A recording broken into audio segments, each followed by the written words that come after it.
Kreativesia 2025 yang saat ini dipusatkan di Bumi Sriwijaya, tepatnya di lapangan DPRD Provinsi Sumatera Selatan, secara resmi dibuka oleh Yohan selaku Deputi Bidang Pelayanan Kepemudaan Kemenpora RI.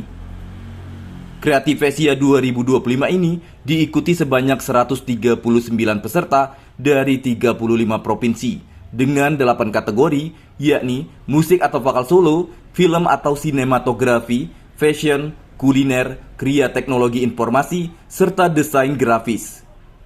Dan ini merupakan momentum membangun generasi muda yang kreatif, berkarakter, dan berdampak nyata, serta sebagai ruang tumbuh pemuda yang berkarya dan berjejaring global.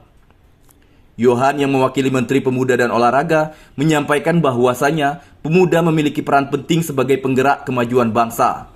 Agenda ini juga merupakan terobosan untuk membangun generasi muda Indonesia yang gigih, empatik, dan cinta tanah air menuju Indonesia Emas 2045.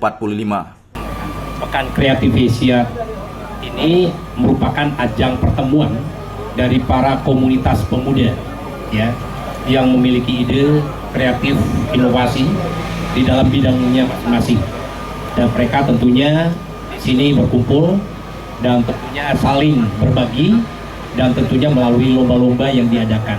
Dari antusias dari para pemuda dari seluruh Indonesia ini antusiasnya sangat baik sekali, sangat tinggi sekali animonya. Dan Provinsi Sumatera Selatan terima kasih kepada Kemenpora khususnya yang telah mempercaya Sumatera Selatan sebagai tuan rumah penyelenggaraan Kreativesia ini tahun 2025 ini.